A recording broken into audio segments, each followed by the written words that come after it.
तानिया, क्या बात है बेटा? इतनी उदास क्यों हो आजकल? देख रही हूँ सारा दिन तुम अपने कमरे में ही बंद रहती हो, ना कहीं आना ना कहीं जाना। आजकल तुम्हारी सहेलियां भी नहीं आ रही। रीटा ने जब उस दिन सुबह सुबह फिर एक बार तानिया का उदासीन चेहरा देखा तो पूछा, आप तो रहने ही दो माँ, आप ही का किया धरा है सब, और अब इतनी भोली बन रही हो जैसे कुछ जानती ही नहीं। उसने भी तपक कर रीटा को जवाब दे दिया, ये तुम क्या कर रही हो बेटा? अब मैंने क्या किया जो तुम इतनी भड़ाक निकाल रही हो? रीटा सकप पकाकर बोली, अरे वाह माँ, बात तो ऐसे कर रही हो जैसे मुझे खुश देखने के लिए मरी जा रही हो। इतनी ही परवाह थी तो क्यों मना किया था पिछले महीने मुझे स्कूल ट्रिप पर जाने से? सबने कितना सुनाया मुझकी, मैं तो अपनी मर्जी से कहीं घूम फिर भी नहीं सकती। और मेरे जन्मदिन पर जब चाचू बोल रहे थे कि वो पार्टी दे देंगे तो कितने घमंड से तुमने मना कर दिया था कि जब हमारे पास पैसे होंगे तब हम पार्टी करेंगे, हमें किसी और के पैसों से खुशियां नहीं खरीदनी। और तो और सबके बर्थडे पार्टी में हाथ के बने छोटे मोटे तोहफे भिजवा कर मेरी जंग हंसाई करवाई आपने, और पूछती हो कि मैं उदास क्यों हूँ? मैं पूछती हूँ कभी पैसा था ही कहाँ आपके पास मुझे खुशियाँ देने के लिए जो इतना घमंड दिखाती हैं आप सबको। और अगर कोई मुझे खुश करने के लिए अगर तोहफे या फिर पार्टी या फिर स्कूल पिकनिक पर भेज देना चाहता है तो इसमें हर्ज ही क्या है? मेरी खुशी के लिए ही तो सोचते हैं सब, कितनी हंसी उड़ाते हैं सब मेरी, मगर आपको क्या, आपको तो अपनी पड़ी है, आपने आत्मसम्मान की पड़ी है। आप क्यों मेरी खुशी के लिए किसी के आगे झुकेंगी? आपकी तो खुददारी आड़े आ जाएगी ना। तानिया ने जैसे दिल में दबी सारी भड़ाक एक साथ ही निकाल दी।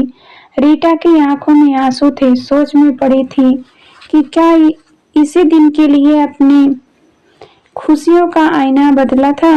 एक समय पर कुछ बड़ा करने की चाहत रखने वाली रीटा की जब प्रणय से शादी हुई तो उसने अपने माता पिता की इच्छा के आगे अपनी खुशियों को छोटा पाया और अपनी खुशियां प्रणय और उसके परिवार में ही ढूंढना चाहा। प्रणय एक निजी कंपनी में इंजीनियर था, बहुत खुश थी वो प्रणय के साथ, प्यार इज्जत मान सम्मान सब कुछ तो था उसके रिश्ते में। इतना खो गई उन खुशी भरे पलों में कि प्रणय तक की बात नहीं मानी थी उसने। सुनो रीटा, तुम्हारी पढ़ाई हमारी शादी की वजह से बीच में ही छूट गई थी। सिर्फ 1 साल की बात है, तुम क्यों नहीं पूरा कर लेती अपना कोर्स? प्रणय ने उसे कई बार समझाना चाहा, लेकिन कुछ तो उसके खुद के माता पिता का दबाव था कि ससुराल में अब ये सब भूलकर सिर्फ गृहस्थी पर ध्यान देना। और कुछ शादी के 6 महीने बाद ही सास के सीढ़ियों से गिर जाने पर उनकी रीढ़ की हड्डी में चोट आने की वजह से उनकी जिम्मेदारी भी थी उसके ऊपर। हालांकि प्रणय नर्स लगवाना चाहता था, मगर तब परिवार की सेवा में ही अपनी खुशियां ढूंढती। रीटा ने उनकी एक ना सुनी। फिर कुछ ही महीनों में रीटा गर्भवती हो गई और उस दौरान बड़ी कठिनाइयों से गुजरी। घर पर किसी बड़े के न होते हुए उसकी सास ने उसे मायके जाने की सलाह दी। वहीं मायके में वो पूरा बरस रही थी, जिस बीच प्रणय अक्सर उससे मिलने आया करता। जब तनिया 3 महीने की थी तब रीटा अपने घर वापस आई। अब बच्ची और सास दोनों का बोझ वो अकेली रीटा नहीं उठा सकती थी, सो उन्होंने एक कामवाली भी रख ली जो लगभग हर काम में रीटा की मदद कर लिया करती थी। प्रणय ने उसके तब भी कहा कि अब भी देर नहीं हुई यदि वो अपनी पढ़ाई पूरी करना चाहती है, मगर अब पूरी तरह से घर परिवार और बच्ची में रच बस चुकी रीटा इन सब चीजों के बारे में भूल ही चुकी थी। नहीं प्रणय, वो वक्त अब बहुत पीछे छूट गया जब मेरी खुशी खुद से जुड़ी थी। अब तो मेरी खुशियाँ सिर्फ आप लोगों को खुश देखने में है, वो मुस्कुराते हुए कह दिया करती। इसी बीच उसके देवर का भी विवाह तय हुआ, जिसका सारा कामकाज उसी ने संभाला था। देवरानी नौकरी करती थी और उसका दफ्तर उनके घर से दूर पड़ रहा था, तो शादी के कुछ ही महीनों के भीतर उसके देवर देवरानी एक अलग घर में शिफ्ट हो गए। मगर शायद उसकी सास समझ रही थी कि उनके वहां से जाने की वजह क्या है, बहुत उदास रहने लगी थी और शायद इसी उदासी ने उनकी जान ले ली। उस रात कुछ तो हुआ था। उसके देवर देवरानी रविवार के उनके यहाँ खाने पर आए थे। फिर माँ के कमरे में उनसे मिलने गए। कुछ देर बाद रसोई में बड़ी बहस की आवाज आने लगी। प्रणय भी उस रात शहर में नहीं था। वो कमरे में गई तो एकदम चुप्पी छा गई और एकाएक उसके देवर देवरानी वहां से निकल गए। उसने अपनी सास से भी बहुत पूछने की कोशिश की। अगर उन्होंने कुछ ना कहा, बस उसके सर पर हाथ फेरा और मुंह फेर कर सो गई। सो क्या गई, वो दोबारा उठी ही नहीं। अगले दिन सवेरे जब वो उनके कमरे में गई तो वो दुनिया से जा चुकी थी। उसने अपने देवर को प्रणय को फोन लगाकर बुलाया। अंतिम संस्कार के बाद अभी उनकी तेरहवीं भी नहीं हुई थी कि दोनों भाइयों में बहुत झगड़ा हुआ और जायदाद का बंटवारा हो गया। अब उसकी छोटी सी दुनिया में बस प्रणय, तानिया और वो ही रह गए थे।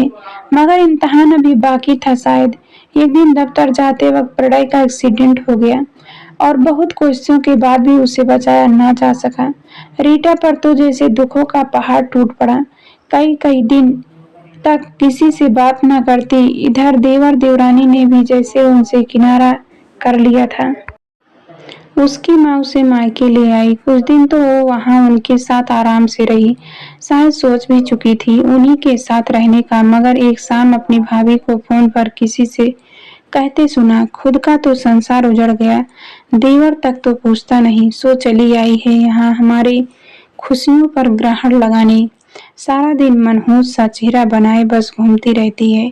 हमारा तो हंसना बोलना दूभर हो गया है। पूरी रात अपने भाग्य को कोस कोस कर बहुत रोई। फिर सोचा कि आंसुओं का कोई मोल नहीं। अगर यूं ही उदास रहेगी तो दुनिया जीने ही नहीं देगी शायद। सो अब उसे एक बार फिर अपनी खुशी तलाशनी होगी। उसने वापस अपने घर जाने का फैसला किया और सबकी मर्जी के खिलाफ वो अपने घर आ गई और गृहस्थी की बागडोर बस इस बार अपने हाथ में ले ली। नन्ही तानिया को संभालते हुए उसने सिलाई कढ़ाई का काम शुरू किया। तब इतना काम ही नहीं मिलता था उसे और प्राइवेट नौकरी की वजह से प्रणय की भी कोई पेंशन नहीं थी। तानिया की स्कूल फीस भरनी थी तो सोचा देवर से मदद मांग ले। आखिर भाई की बच्ची के लिए इतना तो कोई कर ही सकता है। एक महीना तो उसने पैसे दे दिए, मगर जब 2 महीने बाद फिर से जरूरत पड़ी तो उन्होंने साफ इनकार कर दिया। भाभी, मेरे खुद के भी खर्चे हैं, अब सारी उम्र तो आप लोगों का बोझ नहीं सह पाऊंगा। आप अपने माता पिता से मदद मांगिए ना। उसने दो टूक सुना दिया। याद आ रही थी उसे उसकी नसीहत, मगर क्या करती। खैर उस रोज सोच लिया कि अब किसी से कोई मदद नहीं मांगेगी। जैसे तैसे मेहनत करके उसने घर संभाला। तानिया भी अब 8 वर्ष की हो चुकी थी। अब रीटा भी बहुत हद तक अपने दुखों से बाहर आ बस तानिया की परवरिश में ही अपनी खुशियां तलाश चुकी थी। माँ बेटी जैसे अपना संसार बसा चुकी थी। अब सिर्फ तानिया की खुशी ही उसके लिए मायने रखती थी। इसी बीच उसके लिए एक रिश्ता भी आया था। वो लोग काफी अमीर थे। उनके बड़ी बहू के स्वर्गवास के बाद वो अपनी बेटी की दूसरी शादी करवाना चाहते थे, जिसके पहले से ही एक बेटा और एक बेटी थे। मगर उन्होंने तानिया को स्वीकार करने से इनकार कर दिया। उन लोगों का कहना था कि वो तानिया की परवरिश के लिए उसे हॉस्टल भेज देंगे, खर्चा भी उठाएंगे, मगर उसे तानिया से अपना रिश्ता भुलाकर उसके परिवार के प्रति समर्पित होना होगा। रीटा को ये बात बिल्कुल नागवार गुजरी और उसने साफ इनकार कर दिया। शायद अगर वो विवाह हुआ होता तो रीटा अपने दुखों के पीछे छोड़ बहुत आगे निकल गई होती। मगर जिस बेटी के लिए उसने सब ठुकरा दिया और दिन रात अकेलेपन से लड़कर मेहनत करके उसे पाल पोस कर इतना बड़ा किया, वही आज उसे कह रही थी कि उसे उसकी खुशियों का जरा भी परवाह नहीं। एक ऐसी विडंबना थी। फिर भी अब परिस्थितियां उत्पन्न हुई थी तो उसे लड़ना तो था ही और जीतना भी था। देखो तानिया, ये वही लोग हैं जिनके पास एक वक्त तुम्हारे स्कूल की फीस भरने के पैसे नहीं थे। तब इन्हें तुम्हारी खुशियों का ख्याल नहीं आया कि अगर फीस के अभाव में तुम्हारी पढ़ाई छूट गई तो तुम्हारा क्या होगा। वो लोग जिनके लिए तुम्हारे पापा से इतना कुछ किया, उन लोगों ने तब उस मोड़ पर हमें मरने के लिए छोड़ दिया जब तुम भूखी थी। जब मेरे पास काम नहीं था तब इन लोगों ने हमारी शुद्ध तक लेना जरूरी नहीं समझा। उस वक्त कहाँ थे ये लोग जो आज तुम्हारे जन्मदिन की पार्टी देना चाहते हैं, और वो भी शायद सिर्फ इसलिए कि तुमने स्कूल में टॉप किया है और तुम्हारे नाम के साथ जुड़कर इन्हें भी वाहवाही मिलेगी। उस पार्टी में तुम्हारे दोस्तों से ज्यादा इनके सगे संबंधी आते और नाम होता तुम्हारा और तुम पर खर्च का। बेचारी बच्ची का भी तो मन होता होगा ना पार्टी करने का, मगर उसकी माँ के पास तो कुछ है नहीं, सो हमने सोचा चलो हम ही कर दें पार्टी। साथ ही इसके टॉप करने का ये हमारी तरफ से इनाम भी हो जाएगा। एक कहकर तुम्हें नीचा दिखाया जाता अगर तो क्या तुम खुश हो पाती? फिर क्या गलत किया मैंने ना कहकर? और अगर तुम्हारी सहेलियों को यहाँ आना नहीं पसंद या मेरे भेजे तोहफे नहीं पसंद, तो फिर उन्हें प्यार का मोल ही नहीं है। तोहफे पैसों से नहीं प्यार से आंके जाते हैं। और रही ट्रिप पर भेजने की बात, तो मेरे लिए तुम्हारी पढ़ाई ज्यादा जरूरी है, क्योंकि जो भूल मैंने अपने जीवन में की वो मैं दोहरा नहीं सकती। काश मैंने तुम्हारे पापा की बात मानकर अपनी पढ़ाई पूरी की होती, तो हमें ये दिन देखने ही नहीं पड़ते। इसलिए अब मैं एक एक पाई जोड़कर तुम्हें बस अच्छी से अच्छी शिक्षा देना चाहूंगी, जिससे कि आज नहीं तो ना सही मगर बाकी उम्र की तुम्हारी खुशियाँ किसी की मोहताज ना हो, जिससे कि तुम हर मोड़ पर अपनी खुशियाँ खुद बटोर सको, ना कि औरों को चेहरा ताकती रहो या उनमें ही अपनी खुशियाँ ढूंढती फिरो।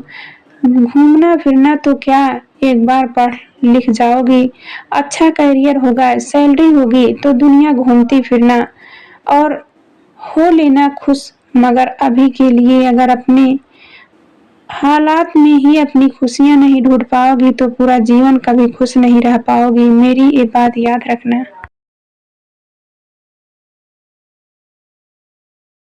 मेरे जीवन में भी एक मोड़ आया जब अगर मैं तुम्हें छोड़ देती तो आज शायद बड़ी आरामदेह जिंदगी जी रही होती, मगर मैंने उन भौतिक सुखों और खुशियों से ऊपर तुम्हें चुना। उन दिनों सबके रवैये को देखते हुए मुझे जो ठीक लगा मैंने किया। सब कुछ छोड़ तुम्हारे पापा को भी भुलाकर मैंने खुद को तुमसे ही झोंक दिया। तुम्हें बड़ा होता देखने में ही अपनी सारी खुशी समेट ली, और आज ये तुम पर निर्भर है कि मैं तुम्हें अपने जीवन को स्थायी खुशियों से भरना है या फिर क्षणभंगुर खुशी भरे पलों के धोखे में पकड़कर खुद ही इस चक्रव्यूह में फंसकर बाद में पछताना है। आंटी मैं अंदर आ सकती हूँ? हाय तनिका, कैसी हो? तनिका की क्लासमेट सनम के आने से उनकी बातों पर विराम लगा। अरे आओ बेटा, बहुत दिनों बाद, कहो कैसे आना हुआ? रीटा ने पूछा। आंटी वो एक्चुअली अपने जो दुपट्टा मेरे बर्थडे पर भेजा था ना, वो पापा के बॉस की वाइफ को बहुत ही पसंद आया था, और ये जानकर कि वो घर में बना है उन्हें बहुत ही ज्यादा उत्सुकता हुई आपसे मिलने की, क्योंकि वो अपनी बेटी की शादी की अपनी ओढ़नी पर ही काम करवा ऐसी ही ओढ़नी स्पेशल गिफ्ट के तौर पर बनवाना चाहती थी, मगर उन्हें कोई मिल नहीं रहा था। सो अगर आप उनसे मिलने, तो सनम ने कहा।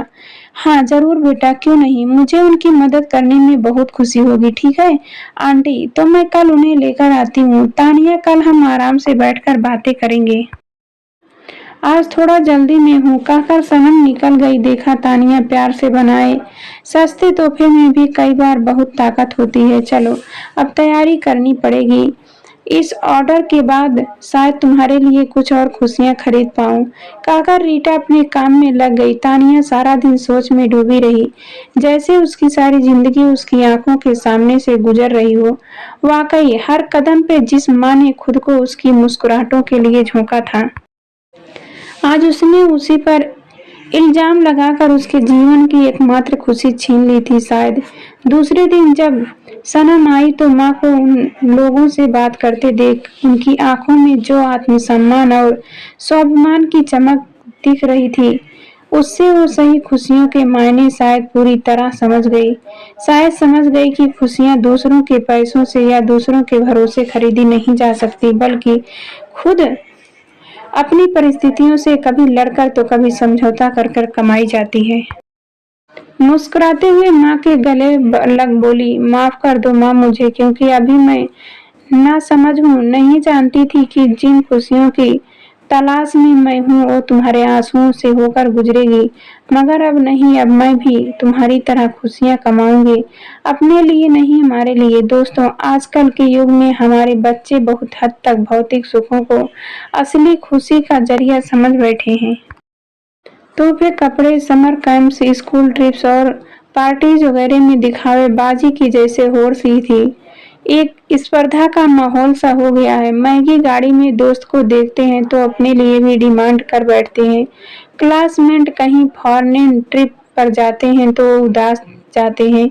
इन्हीं सब के चलते आजकल बच्चों में अवसाद के केस से में भी बढ़ोतरी देखने को मिल रही है। ऐसे में माँ-बाप कई बार खुद ही समझ नहीं पाते कि क्या किया जाए और अक्सर बच्चों की इच्छाओं के आगे झुक जाते हैं। मगर सोचिए, ये इस समस्या का हल नहीं है, बल्कि इससे तो समस्या और बढ़ेगी, क्योंकि असली खुशियों के मायने बच्चे कभी समझ ही नहीं पाएंगे और हर मोड़ पर बस अपनी डिमांड पूरी होना ही उनकी खुशी बन जाएगा, जो बिल्कुल गलत है। क्या कहा? सुमन दूसरों के घर जाकर काम करेगी, यानी कि काम वाली बाई। मम्मी लोग सुनेंगे तो हंसेंगे। हमारे परिवार पर तुम्हारा क्या, तुम तो घर में रहती हो, घर का बड़ा तो मैं। चार लोगों को मुझे जवाब देना होगा। शर्म आ रही है सोचकर भी। शीला जी के बड़े बेटे महेश ने चिल्लाते हुए अपनी माँ से कहा, बेटा शर्म तो मुझे भी बहुत आती है। जब तू और तेरी बहू मिलकर मेरी और अपने छोटे भाई के परिवार की रोटियां गिनते हैं, माना वह तुझसे कम कमाते हैं, लेकिन यह भी तो देख, वह उसकी बीवी घर के कितने काम बिना 1 रुपए लिए फ्री में करते हैं। तेरे बच्चे को स्कूल छोड़कर आना, उन्हें पढ़ाना, दोनों टाइम खाना बनाना, बर्तन मांजना, साथ ही बाजार के भी सारे काम, इनके लिए तुझे बाहर पैसे देने पड़े तो पता चल जाएगा। शीला जी शांत स्वर में अपनी बात रखते हुए बोली, मम्मी मीरा नौकरी कर कमा कर लाती है, उसकी छोटी बहू की तरह घर में आराम मतलब हाउसवाइफ थोड़ी ना है। घर में रहकर अगर उसने 2 काम फालतू कर भी दिए तो क्या आफत आ गई। हमेशा महेश अपनी बीवी की सिखाई बातें अपनी माँ से बोला। हाँ बेटा, यही तो मैं कह रही हूँ, छोटी बहू घर में रहकर क्या आराम फरमाए। जब बड़ी बहू बाहर जाकर इतनी मेहनत करती है तो इसे भी थोड़े हाथ पैर तो चलाने ही चाहिए, वरना घर में बैठी बैठी मोटी हो जाएगी और फिर घर के खर्चे का सारा बोझ तुम दोनों पर डालना भी तो ठीक नहीं। अब इसके बच्चे भी बड़े हो रहे हैं, खर्चे बढ़ेंगे, एक की कमाई में भी तो पूरा नहीं पड़ेगा, इसलिए इसे भी आत्मनिर्भर बनना जरूरी है। शीला जी बड़े बेटे बहू की तरफ देखते हुए बोली, अरे नहीं मम्मी, आपके बेटे तो यूं ही नाराज हो रही हैं। देवरानी जी तो बहुत काम करती हैं, फिर उनके बच्चे हमारे बच्चे से अलग थोड़ी ना, हम मैनेज कर लेंगे, इस नौकरी करने की कोई जरूरत नहीं। शीला जी की बड़ी बहू बात बिगड़ती देख मीठी आवाज में बोली, क्योंकि उसे पता था मगर देवरानी भी काम करने के लिए बाहर निकल गई तो पीछे से घर का सारा काम उसके सिर पर आ गया, जिसकी उसे आदत नहीं। फिर कामवाली का खर्चा, बच्चों की स्कूल बस और भी बहुत खर्चे सोचकर ही उससे पसीना आने लगे थे। नहीं नहीं बहू, कब तक तुम दोनों इनके खर्चे पूरा करोगे। इन दोनों को अपनी जिम्मेदारियां खुद उठाने दो। और हाँ, एक न एक दिन तो दोनों परिवार को अलग होना ही है, तो क्यों ना शांति से दोनों भाई अपनी अपनी रसोई अलग कर लें। न काम काज का किचकिच, न खर्चों को लेकर रोज का रोना। और हाँ बेटा, कोई काम छोटा नहीं होता, बस हमारे देखने का नजरिया उसे छोटा बड़ा बना देता है। वैसे तू शायद भूल गया कि तेरे पापा ने भी तो सब्जी की छोटी सी दुकान से तुम दोनों भाइयों को पढ़ा लिखा कर अपने पैरों पर खड़ा किया। साथ ही उस छोटी सी कमाई से तुम दोनों के सर पर पक्की छत का 2 मंजिला मकान भी बना कर गए। कहते हुए शीला जी थोड़ा भावुक हो गई, लेकिन तुरंत ही उन्होंने अपनी भावनाओं पर काबू कर लिया। बड़े बेटे बहू से आगे कुछ कहते ना बना। शीला जी की छोटी बहू ने 3 घरों में खाना बनाने का काम पकड़ा। उसे केवल सुबह, दोपहर और शाम को 1-1 घंटे के लिए जाना पड़ता। बाकी समय वह अपना घर व बच्चों के संभालती। सास की सोच व सहयोग ने उसे आत्मनिर्भर बनाया और उससे बढ़कर सिर उठाकर चलना सिखाया। दोस्तों, वीडियो अगर पसंद आई हो तो वीडियो को लाइक, शेयर एंड सब्सक्राइब जरूर करना।